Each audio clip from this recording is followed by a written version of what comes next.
মাটি সুফলা নদী সুজলা মাটি সুফলা নদী সুজলা স্বপ্নের রঙে আঁকাই শ্যামল বাংলা আমার শ্যামল বাংলা শ্যামল বাংলা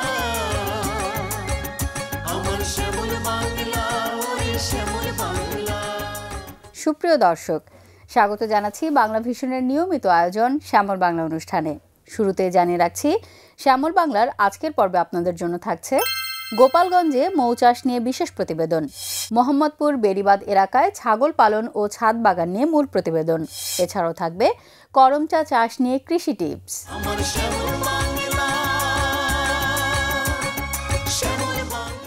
মধুর নিরাময় শক্তি বিরাট ও স্বতন্ত্র ধরনের। মধু হল লাখ লাখ মৌমাছির অক্লান্ত শ্রম আর সেবা প্রতি জীবনের দান। আর এই ব্যাপক গুণসম্পন্ন মধু ব্যাপক হারে সংগ্রহের লক্ষ্যমাত্রা নিয়ে গোপালগঞ্জের বিভিন্ন ফসলি মাঠে বক্স স্থাপন করেছে শতাধিক মৌচাষী। মৌচাষ বৃদ্ধি পাওয়ায় ভালো হচ্ছে পরাগায়নও। শ্যামল বাংলার আজকের পর্বের বিশেষ প্রতিবেদনটি সাজানো হয়েছে গোপালগঞ্জের এই মৌচাষ নিয়ে। প্রিয় দর্শক, তো চলুন বিশেষ প্রতিবেদনটি দেখে আসা যাক। মধু হলো এক প্রকার মিষ্টি ও ঘন তরল পদার্থ যা মৌমাছি ও অন্যান্য পতঙ্গ ফুলের নির্যাস হতে তৈরি করে এবং মৌচাকে সংরক্ষণ করে। এটি উচ্চ ঔষধি গুণ সম্পন্ন একটি ভেষজ তরল। এটি সুপেয়। বিভিন্ন খাদ্য প্রস্তুতিতে এর ব্যবহারে চিনির চেয়ে এর অনেক সুবিধা রয়েছে। এরই ধারাবাহিকতায় 2 কোটি টাকার মধু সংগ্রহের লক্ষ্যমাত্রা নিয়ে গোপালগঞ্জের বিভিন্ন ফসলি মাঠে বক্স স্থাপন করেছে শতাধিক মৌচাষী। মৌচাষ বৃদ্ধি পাওয়ায় ভালো হচ্ছে পরাগায়ন। তৈলবীজ ও অন্যান্য ফসলের দানা মোটা আকার ধারণ করে, ফলে ফসল উৎপাদন বেড়ে যায়।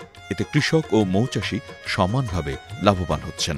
গত 1 জানুয়ারি মৌখামারিরা গোপালগঞ্জ সদর, কাশিয়ানী, মুকসুদপুর, টুঙ্গিপাড়া ও কোটালীপাড়া উপজেলার সরিষা, সূর্যমুখী, কলাই, তিসি, কালোজিরা সহ বিভিন্ন ক্ষেতে মৌমাছির প্রায় 5,000 বক্স স্থাপন করে মধু সংগ্রহ শুরু করেন। এ পর্যন্ত তারা 1 কোটি টাকার মধু সংগ্রহ করেছেন। বাকি সময়ে আরও 1 কোটি টাকার মধু সংগ্রহ করবেন বলে মৌখামারিরা জানিয়েছেন। গোপালগঞ্জ জেলায় যত মৌখামারি আসছে প্রায় শতাধিক, তার সব মিলে হয়তো 50-60 টনের মতো মধু সংগ্রহ হবে আমরা আশা করতেছি। এসব মৌচাষীদের শুধু মধু নয়, মৌমাছি ও মোম বিক্রি করেও এখান থেকে প্রচুর আয় করা সম্ভব। এসব মৌচাষীদের দেখা দেখি গোপালগঞ্জের শিক্ষিত, অশিক্ষিত, বেকার, এমনকি পড়ালেখার পাশাপাশি শিক্ষার্থীরাও মৌ খামার করতে উদ্বুদ্ধ হচ্ছেন। মৌচাষ একটি লাভজনক ব্যবসা। একজন স্টুডেন্ট সে খুব সহজেই এই মৌচাষে আগ্রহী হতে পারে বা এই মৌচাষটা করতে পারে। আমি একজন ভার্সিটি স্টুডেন্ট হিসাবেও আমিও এই মৌচাষে এসেছি এবং এখান থেকেই আমি আমার পরবর্তী ব্যবসাকে আরও সম্প্রসারণ করতে এই মৌচাষকে বেছে নিয়েছি এবং এইটা আমাদের দেশ এবং প্রকৃতির জন্য খুবই লাভজনক এবং খুবই উপকারী একটা জিনিস। মৌমাছি পরাগায়নে অনেক উপকার করে বা এটাই পরাগায়নের প্রধান বাহক হিসাবেও কাজ করতে পারে। মৌচাষ লাভজনক হওয়ায় এলাকার অনেকেই মৌচাষ করে স্বাবলম্বী হয়েছে। অনেক বেকারের কর্মসংস্থানের সুযোগ সৃষ্টি হয়েছে। এ কারণে প্রতি বছর বাংলাদেশে মৌ খামারের সংখ্যা বাড়ছে। আত্মপ্রত্যয়ী কোনো উদ্যোক্তা সামান্য বিনিয়োগ করে ইউরোপিয়ার অ্যাফিস ম্যালিফেরা মৌমাছি দিয়ে মৌখামার স্থাপন করতে পারেন। মৌখামারে পরিশ্রম ও পরিচর্যা করেই উদ্যোক্তা প্রথম বছরে লাভের মুখ দেখবেন। এলাকার বেকারদের কর্মসংস্থানের সুযোগ সৃষ্টিতে মৌচাষ ভূমিকা রাখছে। গোপালগঞ্জে ইতিমধ্যেই অনেক নতুন নতুন মৌ খামার গড়ে উঠেছে। এখানে উৎপাদিত মধু ঢাকাসহ স্থানীয় পাইকারি ও খুচরা বিক্রেতাদের কাছে বিক্রি করা হয়।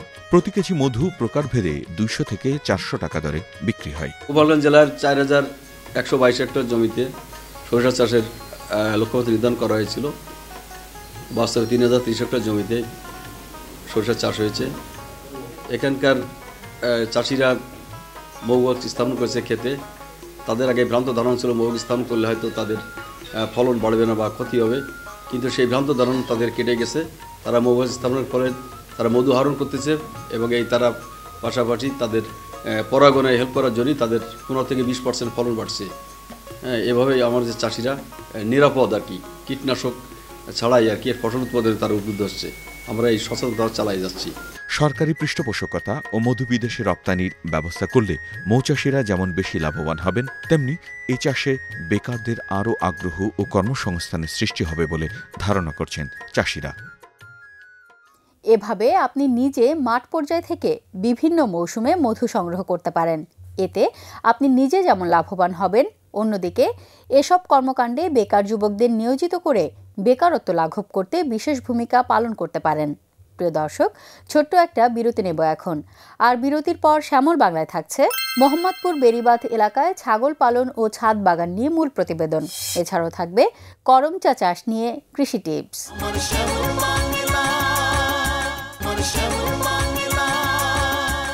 বিরতির পর সবাইকে স্বাগত শ্যামল বাংলায়। প্রিয় দর্শক, এখন আপনাদের জন্য থাকছে মোহাম্মদপুর বেড়িবাঁধ এলাকায় ছাগল পালন ও ছাদ বাগান নিয়ে মূল প্রতিবেদন।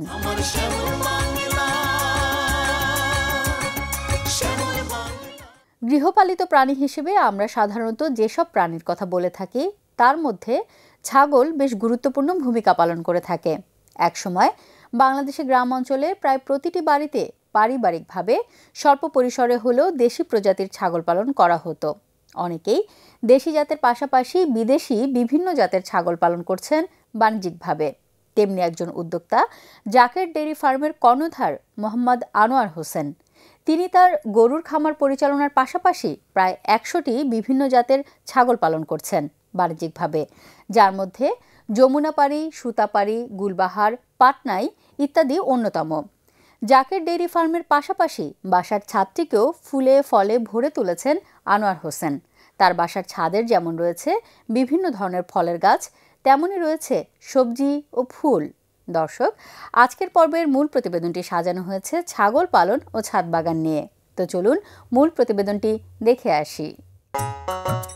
একসময় বাংলাদেশে গ্রাম অঞ্চলের প্রায় প্রতিটি বাড়িতে পারিবারিকভাবে স্বল্প পরিসরে হলেও দেশি প্রজাতির ছাগল পালন করা হতো। বাড়ির পাশে বেড়ে ওঠা লতাপাতা, ঘাস পর্যাপ্ত পরিমাণে পাওয়া যেত, আর এগুলোই ছিল ছাগল পালনের সহজলভ্য খাবার। অন্যদিকে পালিত ছাগলটির বিকৃত অর্থ পরিবারের ব্যয়ভার বহনে বিশেষ ভূমিকা পালন করত। কিন্তু আজ সময়ের পরিবর্তনের সাথে সাথে মানুষের মধ্যে অনেক কিছুই পরিবর্তিত হয়েছে। তাছাড়া আগের মতো এখন আর খাবারের সহজ প্রাপ্তি নেই বললেই চলে। পাশাপাশি প্রাকৃতিক খাদ্যের স্বল্পতার কারণে বৃদ্ধি পেয়েছে তৈরি খাবারের দাম।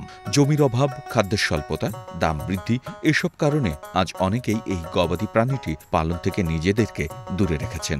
আমাদের অবজ্ঞা, অবহেলার কারণে ক্রমশই হ্রাস পাচ্ছে ছাগলের বিভিন্ন জাত। অনেকেই দেশি জাতের পাশাপাশি বিদেশি বিভিন্ন জাতের ছাগল পালন করছেন বাণিজ্যিকভাবে। তেমনি একজন উদ্যোক্তা জাকের ডেইরি ফার্মের কর্ণধার মোহাম্মদ আনোয়ার হোসেন। তিনি তার গরুর খামার পরিচালনার পাশাপাশি প্রায় 100টি বিভিন্ন জাতের ছাগল লালন পালন করছেন বাণিজ্যিকভাবে, যার মধ্যে যমুনাপাড়ি, সুতাপুরি, গুলবাহার, পাটনাই ইত্যাদি অন্যতম। ছাগলগুলোকে প্রতিদিন নিয়ম করে তার নিজস্ব উৎপাদিত জাকের ডেইরি ফিড খাওয়ানো হয় এবং নিয়মিত স্বাস্থ্য পরীক্ষা করা হয়। বেশ কিছু সংখ্যক কর্মচারী নিয়মিত ছাগলের খামারটি দেখভাল ও পরিচর্যা করে থাকেন।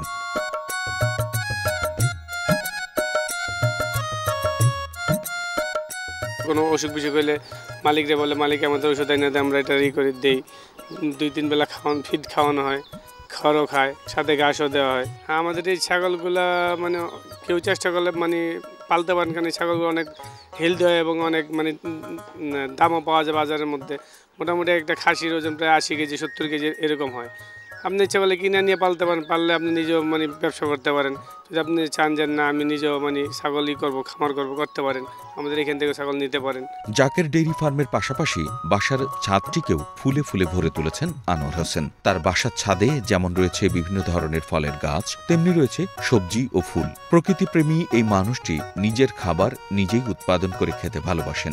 নিজে খাওয়ার পাশাপাশি মানুষকে খাওয়াতে তিনি ভালোবাসেন। আর তাই বাংলাদেশের ক্রমবর্ধমান জনসংখ্যার খাদ্য ও আমিষের চাহিদা মেটানোর ক্ষেত্রে অগ্রণী ভূমিকা পালন করছেন বলে মনে করেন তিনি। ঢাকা শহর ইচ্ছা করলে ছাদ বাগানের পাশাপাশি আপনি কবুতর, হাঁস, মুরগি, মনে করে ছাগল ফার্মও করতে পারেন। করলে কি হবে, মনে করেন আপনি নিজে ভালো মাংস, দুধ, এমিসটাকে আপনি নিজেরটা নিজে গ্রহণ করতে পারলেন এবং অন্যকে দিতে পারলেন।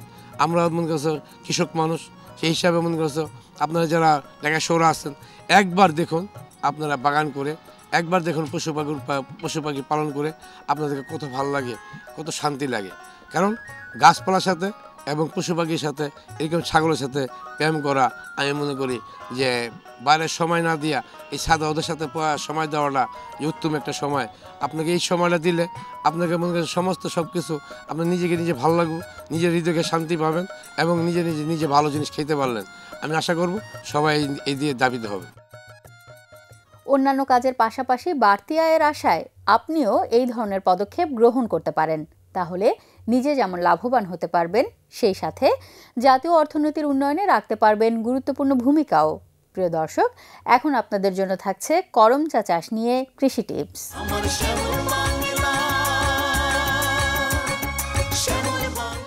বাংলাদেশ কৃষি বিশ্ববিদ্যালয়ের জার্মপ্লাজম সেন্টারে প্রতি বছর উদ্ভাবন করা হয় নতুন নতুন ফলের। দেশীয় ফলের পাশাপাশি বিদেশি ফলের জাত উন্নয়ন, ফলের বৃদ্ধি নিয়ে গবেষণা করেন গবেষকরা। আমাদের দেশে করমচার চাষ খুব কম হলেও করমচার চাষ পদ্ধতি ও পরিচর্যার উপর ফলন নির্ভর করে অনেকখানি। আর এই করমচা চাষ ও পরিচর্যা নিয়ে টিপস দিয়েছেন বাংলাদেশ কৃষি বিশ্ববিদ্যালয়ের উদ্যানতত্ত্ব বিভাগের অধ্যাপক ডক্টর আব্দুর রহিম স্যার। তো চলুন তার কৃষি টিপসটি দেখে আসি। বিশ্বে ক্যারিসা গণের ভিতরে অনেকগুলো ফল আছে, তার মধ্যে একটা ফল হচ্ছে করমচা, যেটা আমরা বলি। দেশি করমচা আছে, থাই করমচা, কালার দেখতে সুন্দর, কিন্তু এগুলো টক।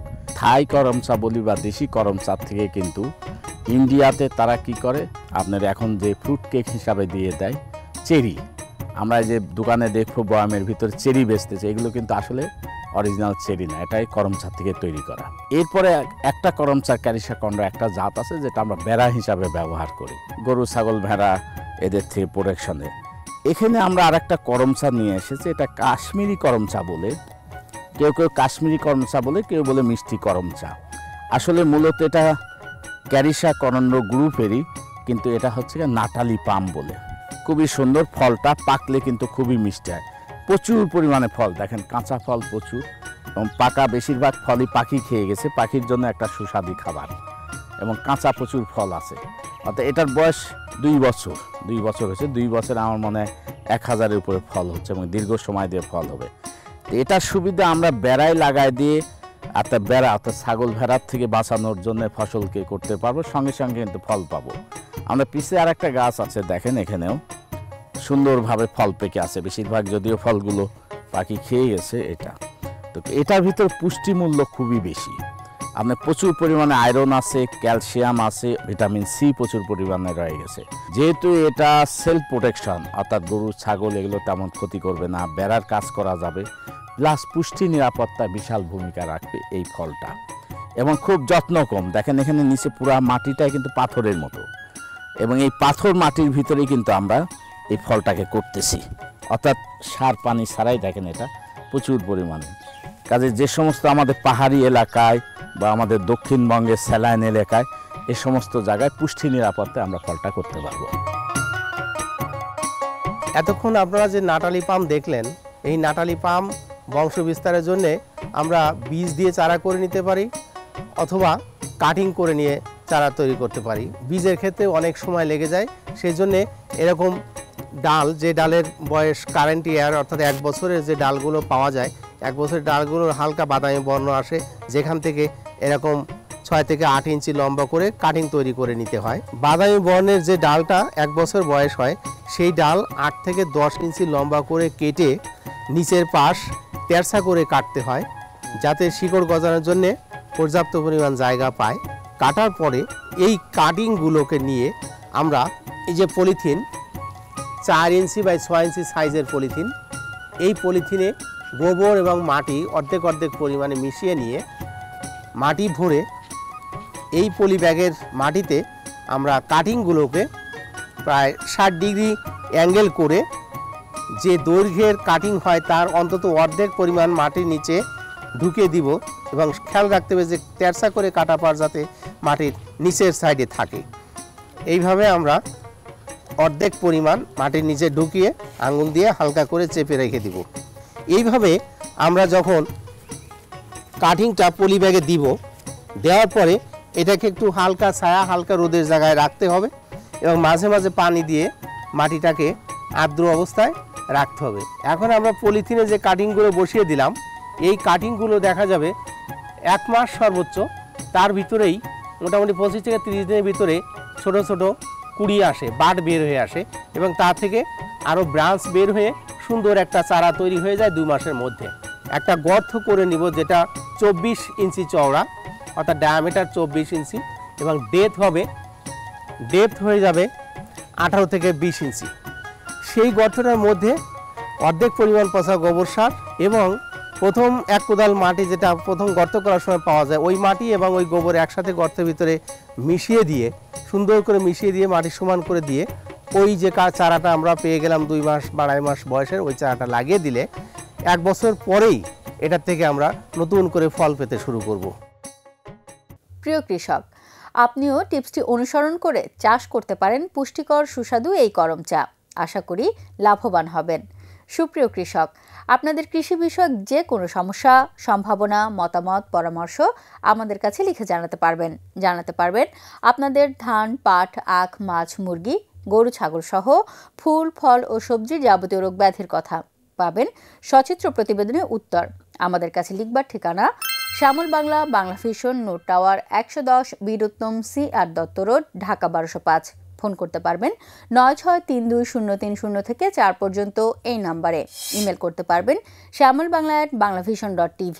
SMS করতে পারবেন SB লিখে স্পেস দিয়ে পরামর্শ লিখে 21616 এই নম্বরে। ফেসবুকের মাধ্যমে যোগাযোগের ঠিকানা www.facebook.com/shyamolbangla। ইউটিউবে শ্যামল বাংলা দেখতে ভিজিট করতে পারেন youtube.com/banglavisionprogram। খনার বচন আছে, কচু বনে যদি ছড়াই ছাই, কচু বলে তার সংখ্যা নাই। অর্থাৎ কচু খেতে ছাই ছড়ালে ফলন খুব ভালো হয়। প্রিয় দর্শক, আজ আমাদের বিদায় নেওয়ার সময় হয়ে গেছে। দেখা হবে আগামী পর্বে। সে পর্যন্ত সবাই ভালো থাকুন, সুস্থ থাকুন। সবাইকে ধন্যবাদ।